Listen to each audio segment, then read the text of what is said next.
So we did derivatives of inverse functions, just generally speaking. We're going to do two other specific inverses. We're going to do inverses of trig functions, and we're also going to do exponential and logarithmic functions. Not today, but we'll do that another day, because exponential and logarithmic functions are inverses of one another as well. Okay, so this whole unit is all about taking derivatives of inverse functions in one way or another. So let's start with the derivative of arc sine. So we could use the derivative rule for inverse functions for this, but there's another way to do it that works out pretty nicely, and that is this. If we start off by letting x be equal to sine of y, then that means that the sine inverse of x is equal to y. Everybody agree with that? That's just using the inverse properties. Okay, so then if I'm taking the derivative of both sides of this original function, the derivative with respect to x of x and the derivative with respect to x of the sine of y, over on the left we'll get 1, and on the right, since we're taking the derivative with respect to x, we'll have the cosine of y times dy dx. Dividing both sides by cosine of y, we get dy dx is 1 over cosine of y. Now, we would like to have this, the derivative of sine inverse, the derivative of y with respect to x, in terms of x. We'd like to not have it in terms of y. Well, what we can do there is this. Remember that sine squared of y plus cosine squared of y is equal to what? 1. So then that means that cosine squared of y is equal to 1 minus sine squared y. And for at least positive values of cosine, just taking the square root, we get that cosine of y would be the positive square root of 1 minus sine squared of y.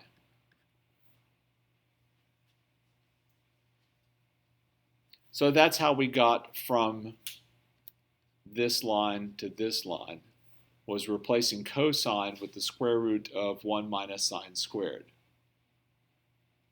And then since sine squared of y would be equal to x squared, this simplifies to 1 over the square root of 1 minus x squared.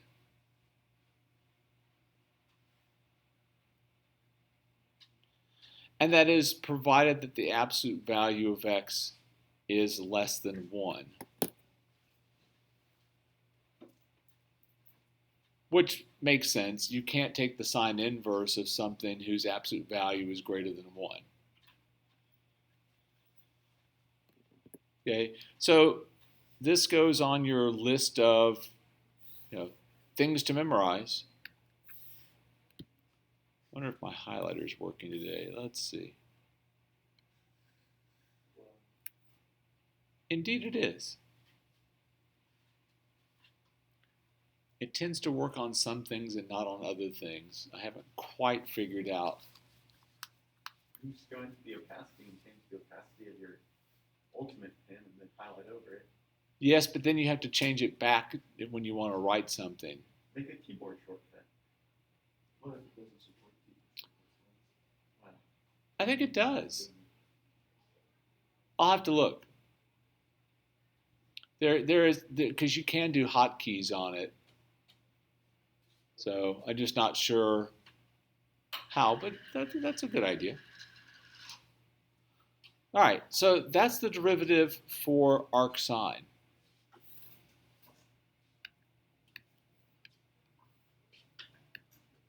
So then likewise, we can do, I don't want that.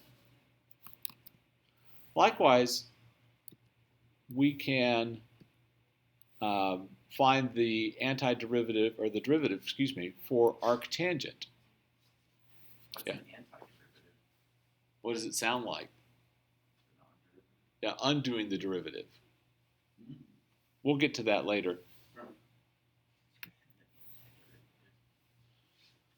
So again, using the same idea, if we use the idea that tangent of y is equal to x, so that y is the tangent inverse of x, and we're going to try and find dy dx, taking the derivative of both sides of this with respect to x, we would get secant squared of y times dy dx is equal to 1. So then dividing both sides by secant squared, we have dy dx is 1 over secant squared. This one I think is a little bit easier. You may or may not remember that 1 plus tangent squared of y is secant squared of y.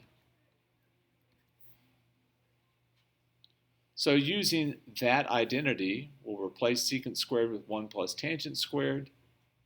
And since tangent of y is equal to x, that's 1 over 1 plus x squared. So the derivative with respect to x of the tangent inverse of x is, see, now it won't switch. There, it finally did. Can you explain why 1 plus tangent squared of y is equal to 1 plus x squared here? Yes, because tangent of y is equal to x. So I'm just replacing the tangent of y with x. Okay? And then we can do the same thing with arcsecant. The arcsecant is not particularly nice. And honestly, as far as the AP exam is concerned, this one shows up almost never. They ask questions about derivatives of arctangent and antiderivatives involving arctangent pretty regularly. Somewhat less often the arc sine, and almost never the arcsecant, because it's the ugliest one. So again, letting secant of y be equal to x, so that y is equal to the arcsecant or the secant inverse. And we'll use those interchangeably in this class. I know that in some pre-calc classes, they say, one is for radians and one's for degrees, and one is, depending on what textbook you're using, one is only the principal branch, and one is all inverses, and I'm like, yeah, we're not going to do that. So taking the derivative with respect to x on both sides, the derivative of secant is secant tangent. So we would have secant of y times tangent of y times dy dx is equal to 1. Now this one takes a little bit longer to simplify. I can get dy dx is equal to 1 over secant y tangent y. And the secant y I can replace with x pretty easily. The difficulty is, how do I replace tangent of y? Well, using that same identity we used just a minute ago, tangent of y would be either positive or negative square root of secant squared y minus 1. Yeah, I know. And if we look at the graph of arcsecant, we'll find that its slopes are always positive. So we're only going to be interested in the positive branch of this. So we take the absolute value of x here, ensuring that no matter what I put into this, I'm going to get a positive result. Because the square root of x squared minus 1 will always be positive, because that's the positive square root. And the absolute value likewise makes that always positive. So the derivative with respect to x of arcsecant of x is 1 over the absolute value of x times the square root of x squared minus 1. Now, honestly, the way that I remember that particular one, that was bizarre. It had the little thing, and then when I got to here, it disappeared. Then it auto straightens. I like the auto straighten. That's kind of cool. I remember that the secant is the one that's most involved. So it's got something outside of the x squared plus 1, x squared minus 1, 1 minus x squared, and that these x's are together. Right? As opposed to the derivative of arcsine, where it's 1 over the square root of 1 minus x squared. You can also do this for arc cosine, arc cotangent, and arc cosecant. It turns out they're just the opposites.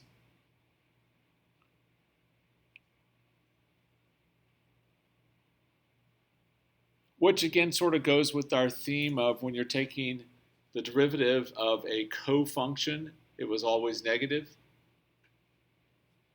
Same thing is true here. All right. Oh yeah, I'm still on that, aren't I?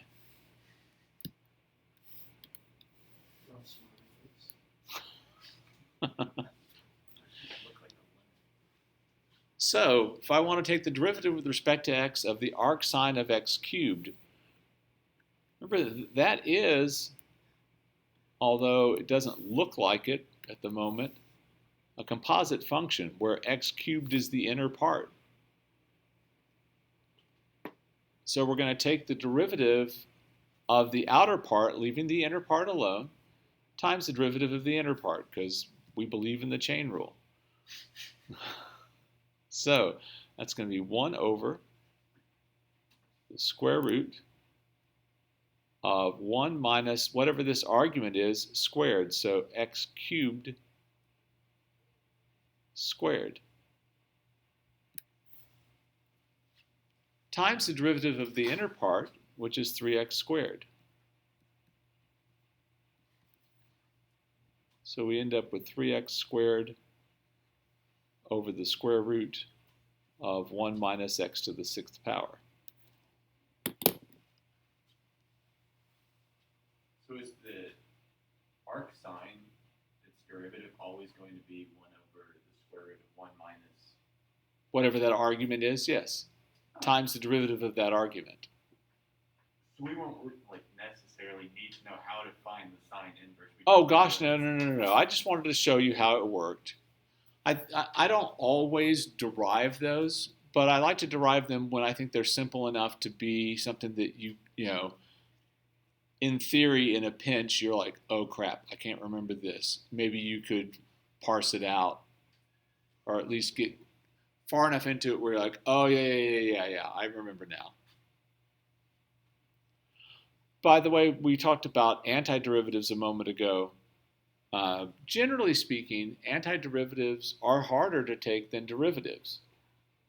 And the reason why is because if you are given this and we're asked what's its antiderivative, you've got to recognize, oh, that's the square root of 1 minus x cubed squared, and then this is just the derivative of x cubed. So that gives me sine inverse of x cubed. You have to think of all of those things. But again, we'll get to that. Something to look forward to. So let's take a look at this one. A particle moves along the x-axis so that its position at any time t greater than or equal to 0 is given by x of t is equal to the tangent inverse of the square root of t. Someone just dreamed that up to make you suffer. Really boring. Find the velocity of the particle when t is equal to 16. Okay. So v of t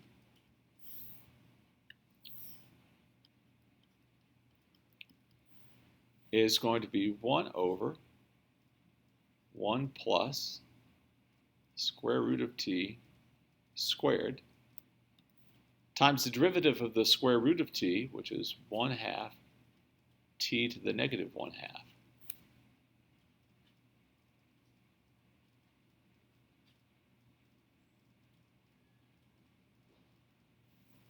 Why is it the square root of t squared? Why can't it just be? We'll get there. That's part of this.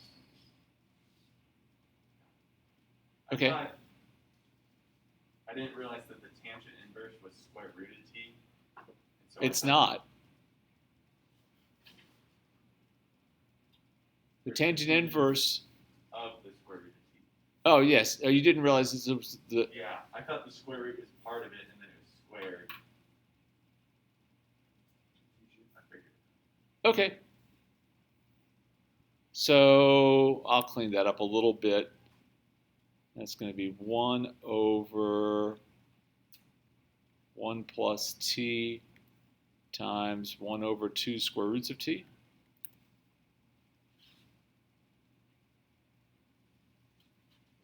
And that's enough to where we can substitute in 16, certainly.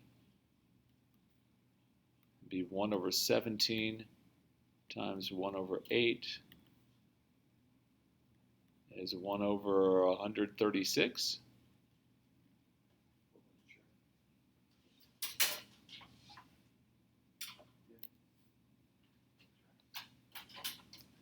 So it's moving really slowly.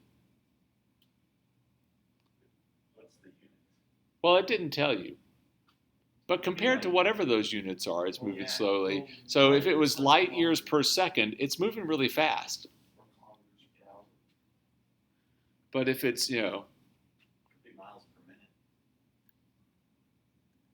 yeah, 1 over 136 miles per minute, That's like a foot, maybe. and it's not very fast. All right.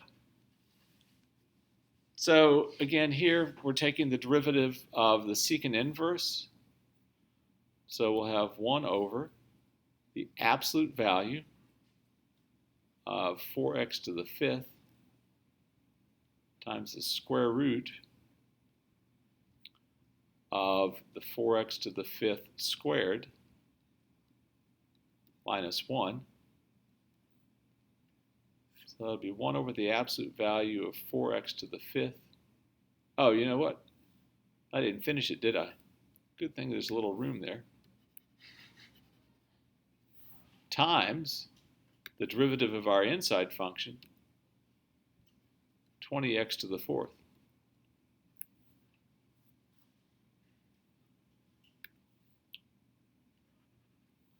That goes outside of the radical. Yes, because I'm using the chain rule.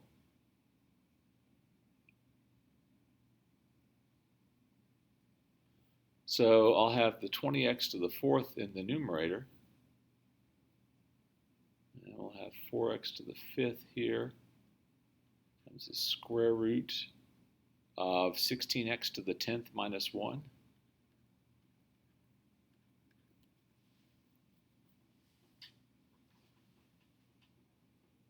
And we can simplify this sum. The 4 could certainly come out of the absolute value, right? And divide into the 20, so that would be 5. And x to the 4th is positive, so I could cancel all but one of these x's. But it would still need to be the absolute value of x, because I need that to be positive, times the square root of 16x to the 10th minus 1.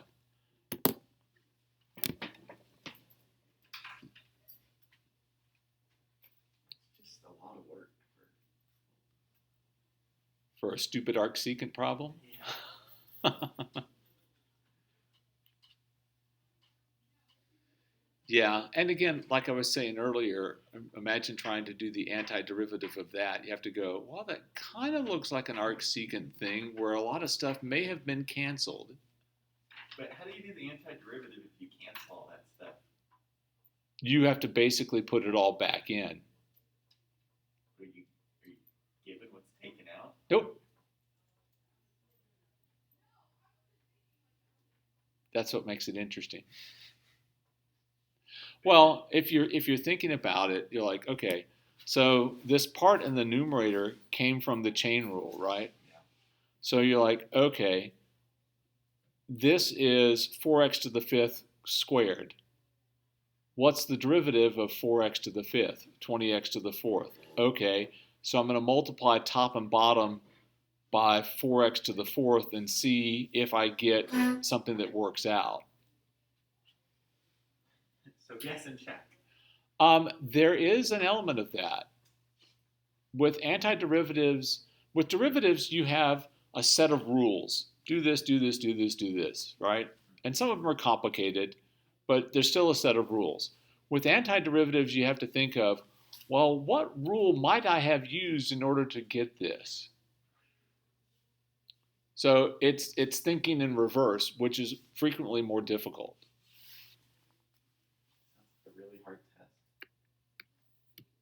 Oh, we'll see.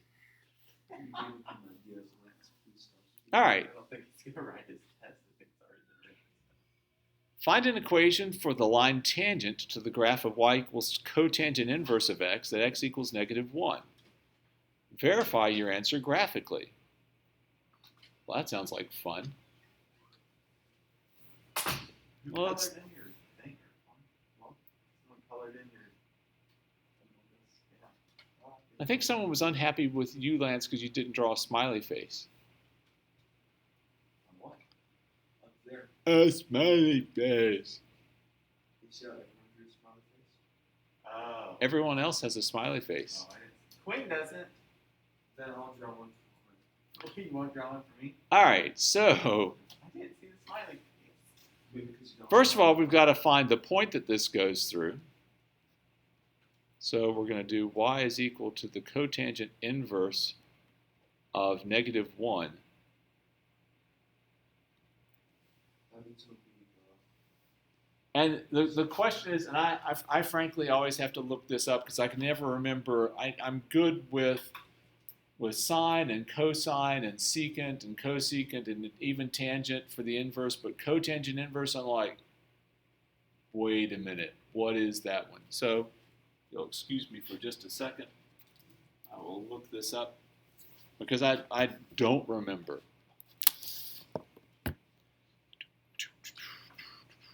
I think it's Irvine, you're going to tell me that you have a I smiley think face it's on yours? 135 degrees. It means something in the 10th degree. A smiley face on your name. Yeah, I do. It's very lopsided to the right. With one eyeball? There's a second eyeball. All right. So cotangent is in the first and second quadrants. Yeah. So that's going to be at, I'd said 135 in terms of degrees. we don't do anything in degrees in this class, Irfan. It's always radians. Learn to think in radians.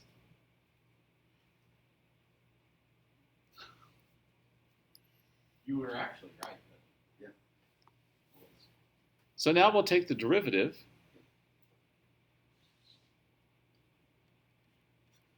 dy dx is going to be -1 over 1 plus x squared. So then this tells me that the slope is -1 over 1 plus -1 squared. It's -1/2. So our equation would be y is equal to 3 pi over 4 minus 1/2 times x plus 1.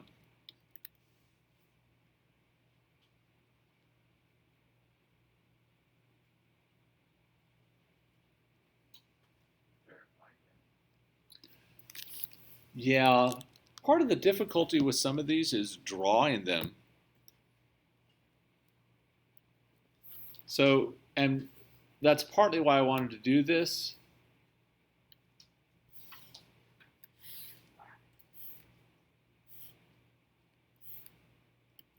So, one of the things that I very much dislike about TI, after all these years of having this calculator, they still don't have a secant button, even a hidden one, right? Or a cosecant, or a cotangent, or any of the inverses.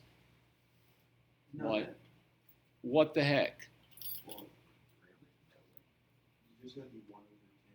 Inverse of 10. No, 1 over tangent. I said 1 over inverse of 10. Nope. Does not work. what does the TI Inspire have?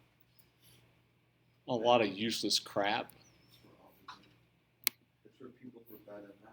All right, so let me get rid of this. But they never let you use it on anything.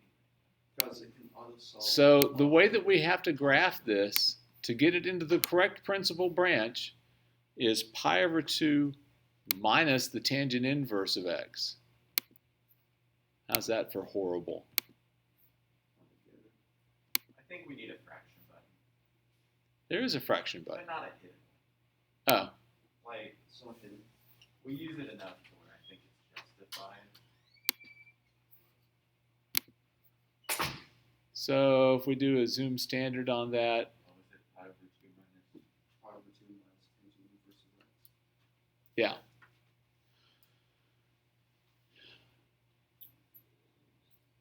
That's kind of cool. The other way that some books will tell you that you can do it is tangent inverse of 1 over x. That doesn't work either. It doesn't give you the correct branch. Try it. Actually, that's one, if you look it up on the internet, it'll tell you that. And it's true that the values are correct, but it doesn't give you the right graph. So where'd you get the pi over 2? It's just a shift, Oh, which makes sense if you think about the tangent graph and the cotangent graph. They're exactly the same, just shifted over. So when we do the inverse, we just have to shift the tangent inverse graph and flip it over. So now let's see if our tangent line is correct. So let's see, it's going to be 3 pi over 4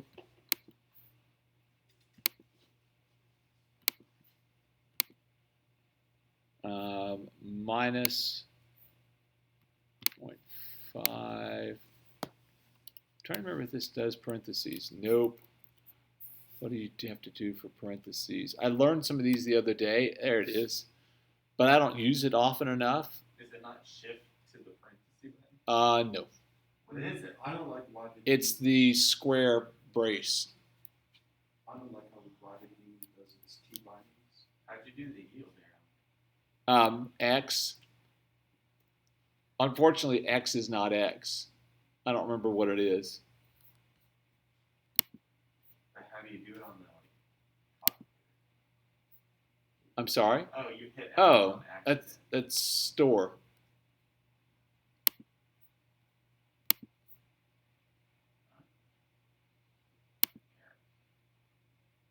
And look at that. Very nice tangent line here at x is equal to -1. So nice. Let's zoom in a little bit on that. Do you guys know how to do zoom box?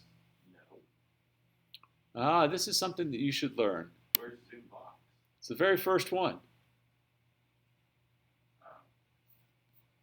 So let's say that I wanted to look from 0, 0 to -2, 2. So I'm at 0, 0. I'll hit enter. And then I'll just start moving my box over here to about -2 in the x direction, and I'll move it about to 2. Actually, I'm going to make it a little bit taller than that in the y direction. How tall? Yeah, I made it about 4.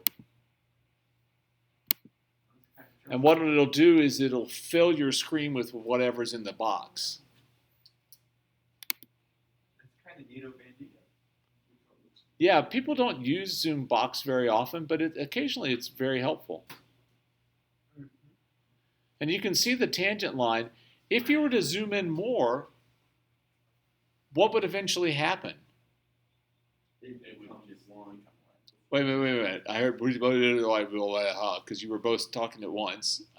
I mean, my brain literally can't sort that because of my ear.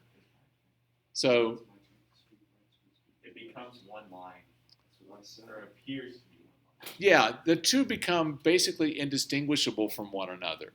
So when your tangent line is close enough to the point of tangency, the two are basically indistinguishable from one another. That's one of the questions that will sometimes be asked on the AP exam, is they'll ask you, use a tangent line to approximate the value of this function at this point. That's a pretty common question, or at least used to be. It's become a little bit less common. All right, any questions? The zoom box is pretty cool. I think so.